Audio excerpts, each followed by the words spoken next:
bulldog puppy for Christmas, or for Christmas, and she now is, oh, I don't know, 12 weeks old, and she's pretty as she can be. And last night, I was just laying in the bed, and she's so front end loaded that when she jumps at you just playing and everything, she can't stop herself. So she jumped right at me and bit my face. But other than that, no, she's a wonderful little dog, that's for sure. But we got some good news today, and I give, our treasurer lots and lots and lots of credit for all, and just like I said in the state. John's a friend. He's been a friend a long time. He manages billions upon billions of dollars for us, has done a terrific job in doing so. And he called down the other day and he said, Governor, and I'm going to let him explain better than I, but he said, Governor, I've found $20 million, that we can put over into the general revenue. Well, that would surely help us and everything, in trying to get, right side up, and every day trying to watch every dime you can watch and make all the ends go together and go together in a really good way.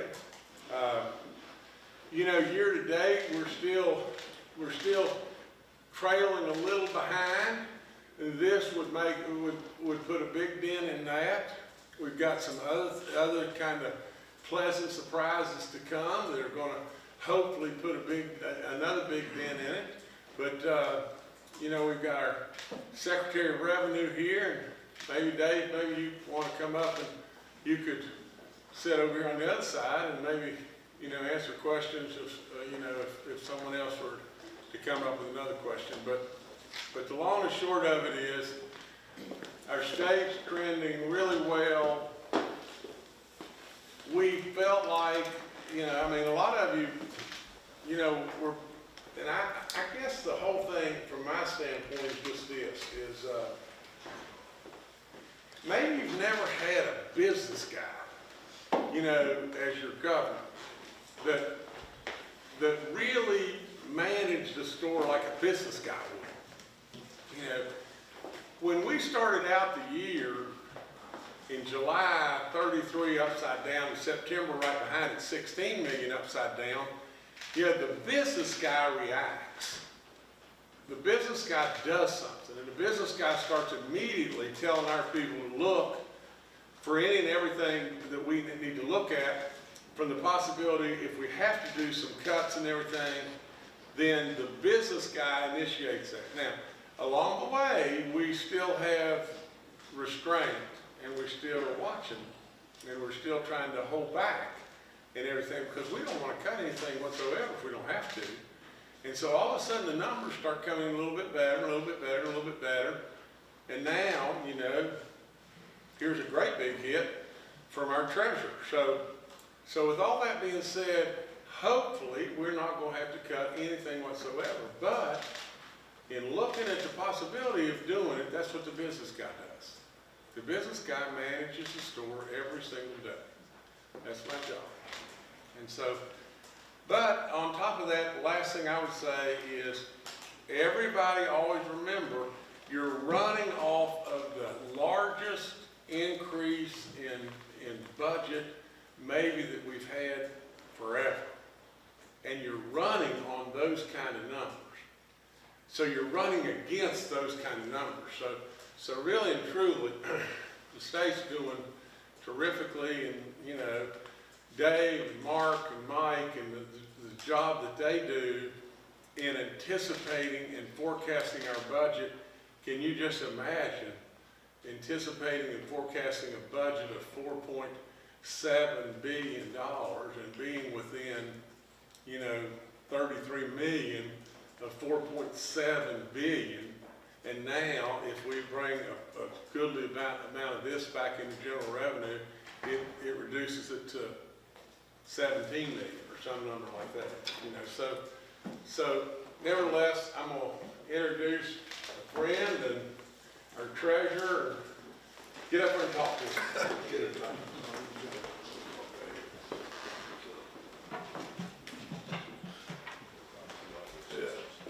Good morning, and thank you, Governor, for those kind comments, and I deeply appreciate that. My staff appreciates that. And, but Governor, I wanted to start out by thanking you for your leadership for the state of West Virginia, and I say that sincerely. And your staff, especially Dave Hardy and his staff, who we work with quite often on a daily basis on revenue estimates and county what is happening in the state government and in the tax department and so forth, and in the Board of Treasury Investments. But I want to thank you for the West Virginia ABLE program, a program that you and I believe in that helps with the disability people of this state, and it's a program that's taken off, and you stepped up to the plate to do that. And also want to thank you for your hard work on the medical cannabis banking and working with my office and everyone in your office to hopefully make that a reality down the road. It's going to be a reality, and I appreciate that and what you've done, and seeing that the budget of this state is balanced, and that hearing your state of state address, I want you to know I was moved coming from a coal-producing county of this state, Boone County, and I know how the people of southern West Virginia depend upon your leadership when it comes to coal, and it's been the golden egg in the state for a long, long time, and you don't give up on that. You are showing your leadership to try to figure out how to take care of the people of this great state, and I'm deeply touched by that in your state of state address, and thank you for your leadership. And so, also I'd like to say, we are a conservative money management bank. Bank of state government, $16 billion. We ran with efficient practices. We try to cross the T's and dot the I's, and as you well know, and I've said many times, I'm proud that we've never lost a penny in the state treasurer's office, your bank, the People's Bank, since I became your state treasurer, and I deeply appreciate my staff and professionalism with that, and crossing those T's and dotting those I's. But we also have been able to get good interest rates off of our investments in the Board of Treasury Investments that has brought about some of this money that's going to be able to be returned, and the legal settlements that we have been able to accomplish in unclaimed property. And so today, Governor, I'd like to announce that we are going to return $20 million to the General Revenue Fund, and $10 million of that will come from unclaimed property. And because of settlements and a lot of other management of those funds, we feel confident that we can return that $10 million without damaging the unclaimed property fund. And we know that it's desperately needed in the General Revenue Fund to help not only maybe not have those budget cuts down the road for those state agencies, but able to fund some of those important projects that you mentioned in your state address. And we also want to refund $10 million to the General Revenue Fund out of our banking services. We've been very lucky. Like I said, we've managed our money well, the people's money, and due to higher interest rates, that now it's took off, but we were able to put together some reserves, and we're going to pass that on to the General Revenue Fund. On top of what we're doing in the unclaimed property, we will continue to return the $7 million that is in the budget for unclaimed property in the next 3 quarters here in the state. And so we're not going to cut that back, and that will be a total of $27 million that unclaimed property has put towards this budget to be able to help balance the budget and move things forward. Like I said, I'm proud of my staff, and I'm proud of the professionalism, and I'm proud of your professionalism you put together with Dave Hardy and his staff, and working together to make things happen in the state of West Virginia. And I also once again, Governor, I want to thank Dave and Mike Cook and others in your cabinet, Secretary's office of Dave Hardy's. That is very easy to work with, and the door's always open to communicate back and forth on that. Appreciate your time, and I appreciate all that you've done, and that is our announcement to be able to return that $20 million to the General Revenue Fund at this time. I think we need to clap for that.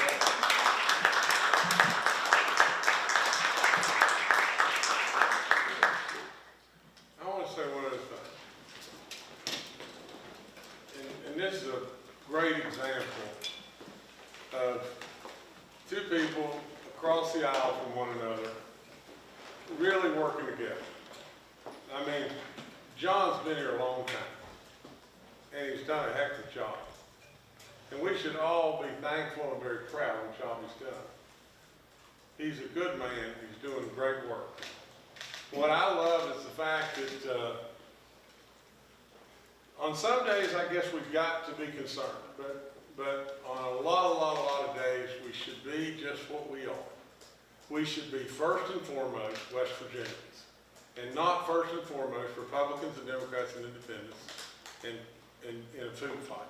We should be West Virginians, and really and truly, today is a perfect example of just that, and I love it, and I appreciate you, John, more than you'll ever know. I really do. You're doing a great job. And I thank Dave and all of his staff for all they do, and it's a good day. Good day in West Virginia. We're having a lot of good days now, and that's really good. We just want to keep building on that. So we'll take your questions if you've got any, and if you don't, we'll put you back to work.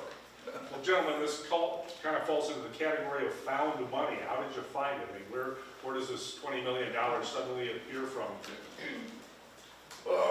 Let me tell you, as I mentioned in my comments,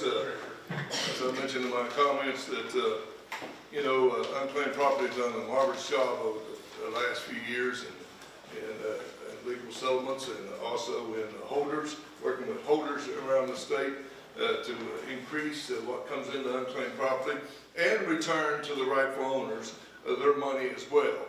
And we set records in both ends almost every year in doing that.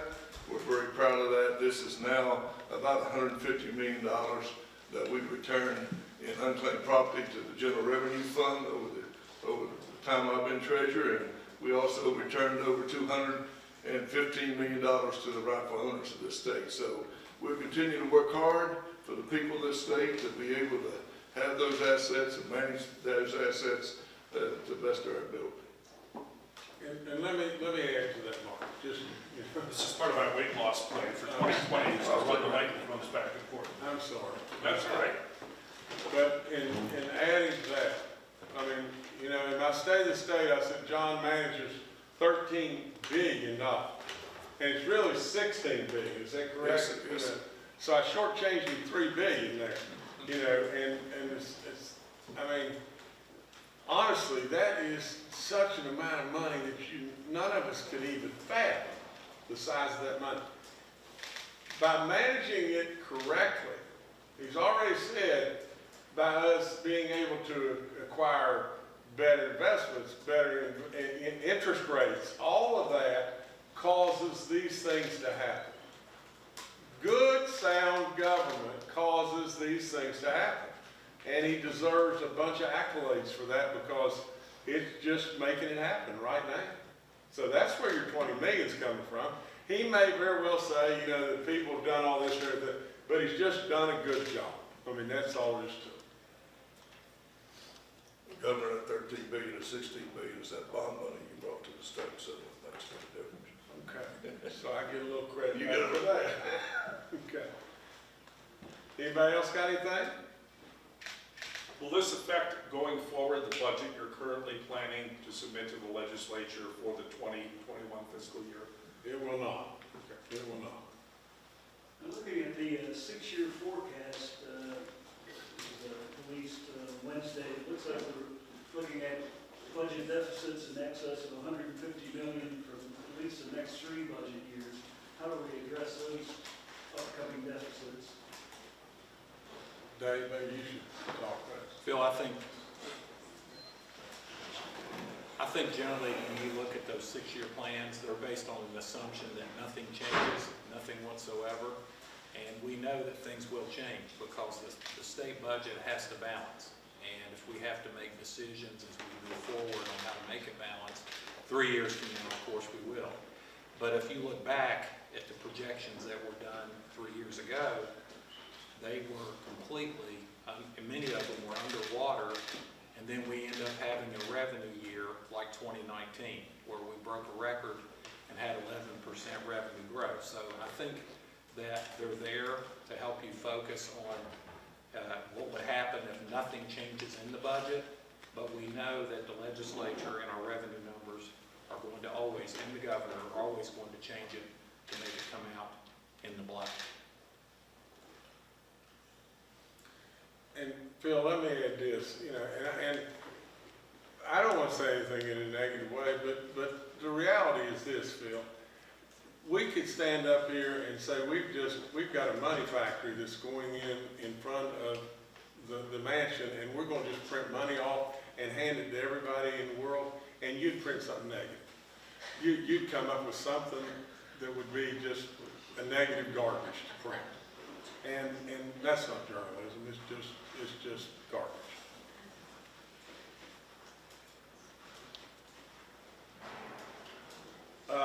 Okay, we're gone.